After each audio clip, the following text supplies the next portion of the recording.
ನ್ಯಾಯಾಧೀಶರಾಗಿರ್ತಕ್ಕಂಥ ನಿವೃತ್ತ ನ್ಯಾಯಾಧೀಶರು ಮೈಕಲ್ ಕುನ್ನಾರ್ ಅವರು ಅವರ ನೇತೃತ್ವದಲ್ಲಿ ಏಕಸದಸ್ಯ ಆಯೋಗನ ರಚನೆ ಮಾಡಿ ಕೋವಿಡ್ ಸಂದರ್ಭದಲ್ಲಿ ಯಾವ ರೀತಿ ಇಂದಿನ ಸರ್ಕಾರ BJP ನೇತೃತ್ವದ ಸರ್ಕಾರದ ಸಮಯದಲ್ಲಿ ಆಗಿರಬಹುದಾದಂಥ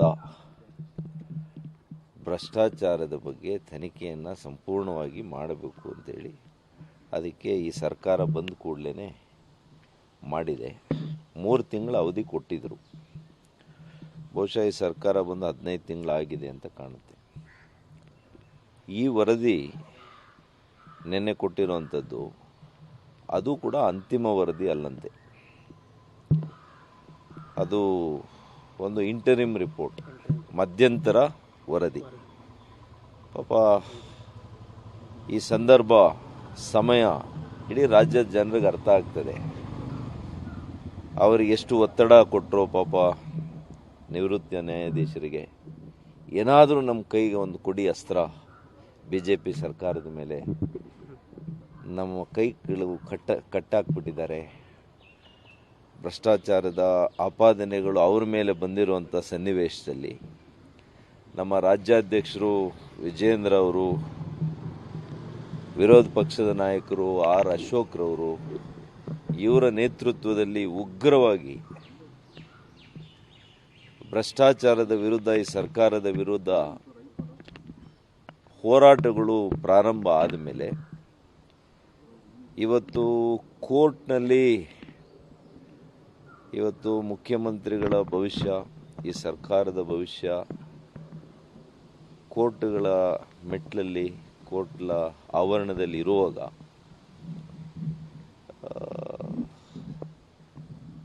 ಇವತ್ತು ಇವರ ಮೇಲೆ ಒತ್ತಡ ತಂದು ನೆನೆ ರಾತ್ರಿ 8 ಗಂಟೆಗೆ ಮಧ್ಯಂತರ ವರದಿಯನ್ನು ಮುಖ್ಯಮಂತ್ರಿಗಳು ಇಬ್ಬರು ಅವರ ಮುಖ್ಯಮಂತ್ರಿಗಳ ಸಲಹೆಗಾರರು, ಕಾರ್ಯದರ್ಶಿಗಳು, ಅವರು ನಂಬ್ಕೊಂಡಿರ್ತಕ್ಕಂಥ ಕೆಲವು ಹಿರಿಯ ಸಚಿವರುಗಳು ಇವರೆಲ್ಲ ಸೇರಿ ಪಾಪ ಗುಣಾಕಾರ ಭಾಗಾಕಾರ ಏನೇನು ಮಾಡಿದ್ದಾರೆ.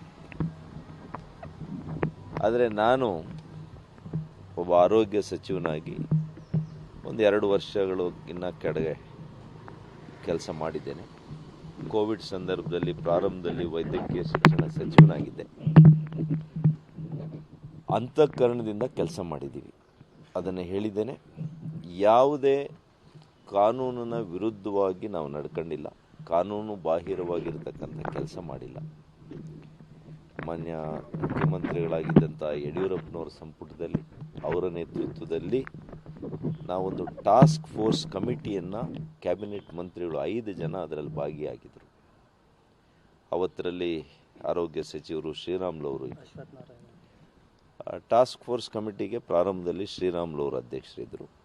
ತದನಂತರ ಡಾಕ್ಟರ್ ಅಶ್ವಥ್ ನಾರಾಯಣ. ಹೀಗೆ ಯಾವುದೇ ಒಂದು ತೀರ್ಮಾನ ಅದು ಮುಖ್ಯ ಕಾರ್ಯದರ್ಶಿಗಳ ನೇತೃತ್ವದ ಹಿರಿಯ ಅಧಿಕಾರಿಗಳ ತಂಡ ಒಂದು ಕಡೆ, ಮುಖ್ಯಮಂತ್ರಿಗಳ ನೇತೃತ್ವದ ತಂಡಗಳು ಒಂದು ಕಡೆ, ಈ ರೀತಿಯಲ್ಲಿ ಕ್ರಮಬದ್ಧವಾಗಿ ನಿಯಮಬದ್ಧವಾಗಿ ಈ ರಾಜ್ಯದ ಜನರ ಪ್ರಾಣವನ್ನು ಉಳಿಸುವಂಥ ಪ್ರಾಮಾಣಿಕ ಪ್ರಯತ್ನ ಸಮರೋಪಾದಿಯಲ್ಲಿ.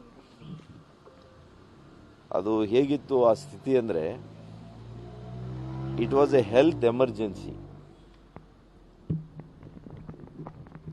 ಆರೋಗ್ಯ ತುರ್ತು ಪರಿಸ್ಥಿತಿ. ಅಂತಹ ಸಂದರ್ಭದಲ್ಲಿ ನಾಳೆ ಏನು ಅಂತ ಯಾರಿಗೂ ಗೊತ್ತಿಲ್ಲ, ವೈದ್ಯನಿಗೂ ಗೊತ್ತಿಲ್ಲ, ಸರ್ಕಾರಕ್ಕೂ ಗೊತ್ತಿಲ್ಲ, ಇಡೀ ವಿಶ್ವಕ್ಕೆ ಗೊತ್ತಿಲ್ಲ.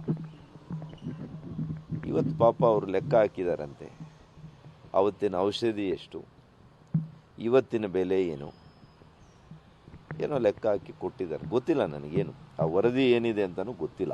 ಹಾಗಾಗಿ ಮಧ್ಯಂತರ ವರದಿಯನ್ನು ನಾನು ನೋಡೋವರೆಗೂ ಕೂಡ ಇವತ್ತು ಮಾತನಾಡೋದು ಸರಿಯಲ್ಲ ಅಂತ ನನ್ನ ಭಾವನೆ. ಆದರೆ ಅಲ್ಲ, ಒಂದು ನಿಮಿಷ ಹೇಳ್ಬಿಡ್ತೀನಿ, ಒಂದು ನಿಮಿಷ. ತಾವ್ಯಾರಾದರೂ ಮಧ್ಯಂತರ ವರದಿ ಓದಿದ್ರೆ ತಾವು ಕೇಳಿ. ನಾನು ಊಹಾಪೋಹಗಳಿಗೆ ನಾನು ಉತ್ತರ ಕೊಡಲ್ಲ. ನೀವು ನೋಡಿದ್ದೀರಾ? ಮಧ್ಯಂತರ ವರದಿ ಓದಿದ್ದೀರಾ? ವರದಿ ಸಲ್ಲಿಕೆಯಲ್ಲಿ ದಯವಿಟ್ಟು ಇಲ್ಲ, I will not answer for any speculated questions. Hypothetical ಕ್ವಶನ್ಸ್ಗೆ ಐ ವಿಲ್ ನಾಟ್ ಆನ್ಸರ್. ಅಂದ್ರೆ ಅವರು ಭ್ರಷ್ಟಾಚಾರ ಆರೋಪ ಮಾಡ್ತಾರೆ ಅಂತಕ್ಕಂಥ ಇದೆಯಾ ಸರ್ ಸಾಬೀತು? ಅವ್ರ ಹೇಳಿಕೆ ಬರಲಿ ರೀ, ಸರ್ಕಾರದ ಹೇಳಿಕೆ ಬಂದಿದೆಯಾ ಏನಾದರೂ? ವರದಿ ಅವರು ಸ್ವೀಕಾರ ಮಾಡಿದ್ದಾರೆ. Who should speak? ಯಾಕೆ ಲೀಕ್ ಮಾಡಿದ್ರು? ಯಾರು ಲೀಕ್ ಮಾಡಿದವ್ರು ಯಾರು? ಜಸ್ಟಿಸ್ ಕುನ್ನಾ ಅವರು ಬಾಕ್ಸಲ್ಲಿ ಲಾಕ್ ಮಾಡಿ 8 ಗಂಟೆ ರಾತ್ರಿ ಹೋಗಿ ಪಾಪ ಕಾಫಿನೂ ಕುಡಿದಿರ ಅಲ್ಲಿ ಮುಖ್ಯಮಂತ್ರಿಗಳಿಗೆ ಕೊಟ್ಟು ಅವ್ರು ಹೋಗಿದ್ದಾರೆ. ನನಗೆ ನಂಬಿಕೆ ಇದೆ ಅವರು ಇವತ್ತು ತನಿಖೆ ಮಾಡುವ ವೇಳೆಯಲ್ಲಿ ಸತ್ಯದ ಪರ ಇದ್ದಾರೆ. ಎಲ್ಲ ಸತ್ಯದ ಅಂಶಗಳನ್ನು ಆಧರಿಸಿ ಅವರು ವರದಿಯನ್ನು ಕೊಟ್ಟಿದ್ದಾರೆ ಅಂತ ನಾನು ಭಾವಿಸ್ಕೊಂಡಿದ್ದೇನೆ. ವರದಿ ನೋಡೋವರೆಗೂ ನಾನು ಹೇಳಲಿಕ್ಕಾಗಲ್ಲ. ಸುಧಾಕರ್ ಅವರನ್ನು ಟಾರ್ಗೆಟ್ ಮಾಡ್ತಾ ಇದ್ದಾರೆ ಸರ್? ಪರವಾಗಿಲ್ಲ, ಇದು ರಾಜಕಾರಣದಲ್ಲಿ ಎಲ್ಲರನ್ನೂ ಟಾರ್ಗೆಟ್ ಮಾಡಿದ್ದಾರೆ. ಯಾರನ್ನು ಬಿಟ್ಟಿದ್ದಾರೆ ಹೇಳಿ? ಅಂಥ ಒಳ್ಳೆ ಭವ್ಯವಾಗಿರ್ತಕ್ಕಂಥ ವಿಧಾನಸೌಧ ಕಟ್ಟಿದಂಥ ಕೆಂಗಲ್ ಹನುಮಂತಯ್ಯನವ್ರ ಮೇಲೆ ಅವತ್ತೇ ಕಮಿಷನ್ ಚಾರ್ಜಸ್ ಮಾಡಿದವಂಥ ರಾಜಕೀಯದ ವ್ಯವಸ್ಥೆ ಇದು. ದೇವರಾಜ ಅರಸವ್ರನ್ನ ಬಿಟ್ಟಿಲ್ಲ, ರಾಮಕೃಷ್ಣ ಹೆಗಡೆಯವ್ರನ್ನ ಬಿಟ್ಟಿಲ್ಲ, ವೀರಪ್ಪ ಮೊಯ್ಲಿಯವ್ರನ್ನ ಬಿಟ್ಟಿಲ್ಲ. ಯಾರನ್ನ ಬಿಟ್ಟಿದೆ? ಮನೆ ಸಿದ್ದರಾಮಯ್ಯನವ್ರನ್ನ ಬಿಟ್ಟಿದ್ದಾರ? The so called clean mister Siddaramaiahji is facing corruption charges today. Am I right? ಹಾಗಾಗಿ it's okay, I will face it. ನನ್ನ ಕಾನ್ಷಿಯಸ್ ಕ್ಲಿಯರ್ ಇದೆ.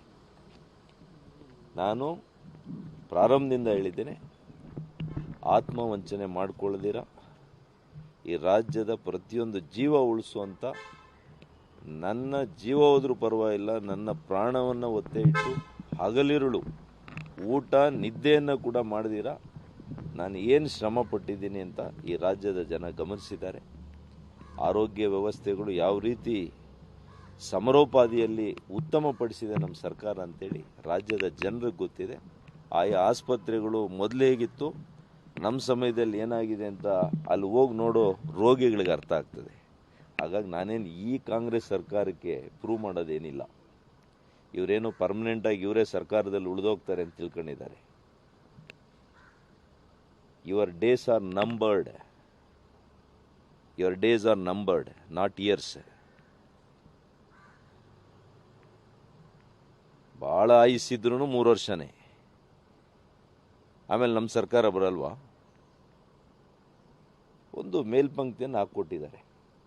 ಅದೇನು? ರಾಜಕೀಯ ದ್ವೇಷ ಸಾಧಿಸೋದು. ಇವ್ರಿಗೇನ ದ್ವೇಷ ಸಾಧನೆ ಮಾಡೋಕ್ಕೆ ಬರೋದು? ಎಲ್ಲ ಸತ್ಯಹರಿಶ್ಚಂದ್ರ ಸರ್ಕಾರನ ಇದು?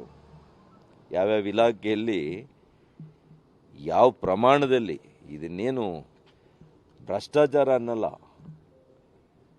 ದರೋಡೆಕೋರರ ಒಂದು ಸರ್ಕಾರ ಅಂತ ಹೇಳಬೇಕಾಗ್ತದೆ ನಾನು. ಈ ಸರ್ಕಾರ ದರೋಡೆಕೋರರ ಸರ್ಕಾರ.